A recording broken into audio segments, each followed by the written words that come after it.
Adanya gugatan di pengadilan, bukan hal yang asing bagi masyarakat pencari keadilan dan tidak semata-mata menjadi milik para orang hukum, sehingga terkadang dalam praktek peradilan, bagi yang awam hukum tidak mudah dalam memahaminya, bahkan bagi yang berlatar belakang pendidikan hukum sekalipun. Jika berbicara tentang gugatan dari segi hukum, selain soal teknis hukum, juga berbicara tentang substansi hukum yang menjadi pokok masalah. Dalam konteks ini, maka menyusun sebuah gugatan tidaklah mudah tanpa menguasai aspek teknis dan non-teknis. Bahkan tidak jarang terjadi kekurangan dari sebuah gugatan padahal sudah disusun seorang yang berprofesi di bidang hukum. Sebelum menyusun gugatan, hal pertama yang harus dilakukan penggugat adalah melakukan persiapan untuk menyusun gugatan dan kemudian mengajukan gugatan ke pengadilan. Artinya sebelum sebuah gugatan disusun dan diajukan ke pengadilan, maka penggugat harus melakukan persiapan.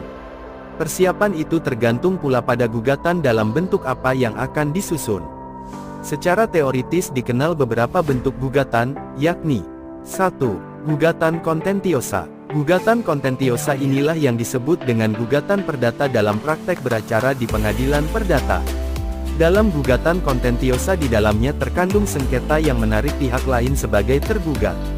2. Gugatan voluntair berupa permohonan, yang tidak mengandung sengketa serta tidak ada pihak lain yang ditarik sebagai lawan. Gugatan voluntair ini biasa keluar berupa penetapan pengadilan dan bukan putusan sebagaimana adanya pada gugatan kontentiosa. Dengan memahami terlebih dahulu bentuk gugatan, maka kemudian barulah dilakukan proses persiapan untuk menyusun dan mengajukan gugatan. Seperti telah dikemukakan, bahwa memahami dengan baik apa itu gugatan merupakan salah satu faktor penting dari sejumlah faktor penting lainnya bila hendak menyusun sebuah gugatan. Adapun faktor penting dalam menyusun gugatan dikelompokkan ke dalam dua bagian yaitu A. Segi formalitas gugatan. Segi formalitas gugatan pada prinsipnya berkaitan dengan subjek gugatan penggugat maupun tergugat. Dalam gugatan harus jelas dan lengkap dituliskan identitas penggugat dan tergugat serta turut tergugat seperti nama, alamat, umur, pekerjaan, agama, kebangsaan dan bisa ditambahkan dengan informasi lainnya sehingga memperkuat siapa yang dituju dalam gugatan dimaksud. B. Segi material gugatan. Dalam menyusun materi gugatan tidaklah bisa diuraikan saja, tetapi harus diperhitungkan pula dengan peran dan keberadaan tergugat ataupun masing-masing tergugat, apabila tergugatnya lebih dari satu. Sebelum menyusun gugatan, penggugat harus menentukan terlebih dahulu gugatan jenis apa yang akan disusunnya. Apakah gugatan berupa wan prestasi atau perbuatan melawan hukum?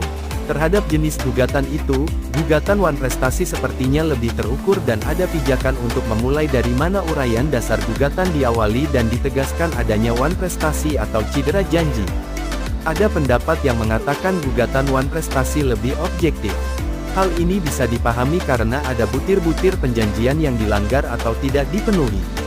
Sementara gugatan perbuatan melawan hukum dipandang sebagai gugatan yang bersifat subjektif. Dalam lapangan hukum ada bermacam-macam bentuk perbuatan melawan hukum yaitu perbuatan melawan hukum formil dan perbuatan material. Selanjutnya yang harus diingat adalah apa yang menjadi dasar gugatan.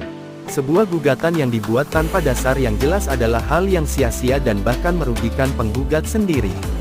Oleh sebab itu dalam menyusun gugatan harus memperhatikan dasar gugatan yang kami uraikan sebagai berikut. 1. Dasar gugatan merupakan fakta yang terjadi yang menyebabkan timbulnya sengketa atau hal yang bertentangan dengan hukum sehingga merugikan hak atau kepentingan penggugat. 2. Dengan menjelaskan dan menggambarkan dasar gugatan maka sekaligus digambarkan pula besarnya kerugian yang diderita penggugat. 3. Dasar gugatan diuraikan dan disusun secara sistematis, tidak saling bertentangan, tidak saling meniadakan, apalagi membuat dasar gugatan tidak ada kaitannya dengan apa yang dituntut. Setelah itu yang harus disusun adalah tuntutan yang dikehendaki yang disebut petitum. Ada banyak model bagaimana petitum disusun dalam gugatan.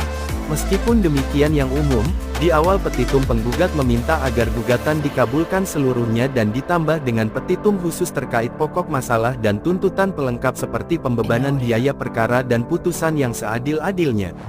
Di akhir gugatan biasanya juga dikemukakan uraian penutup dan setelah itu ditandatangani oleh penggugat atau kuasanya, apabila penggugat tidak maju sendiri tetapi menyerahkan kepada seorang kuasa. Yang perlu diingat juga, hal yang substantif terkait dengan materi gugatan adalah bahwa dalil-dalil gugatan tentulah dalil-dalil yang mendukung petitum.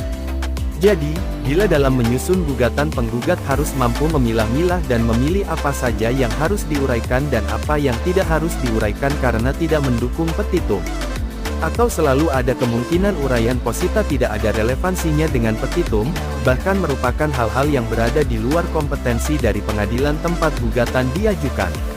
Demikian pembahasan kami kali ini. Jika Anda memiliki pengetahuan dalam menyusun sebuah gugatan, silakan tulis pada kolom komentar.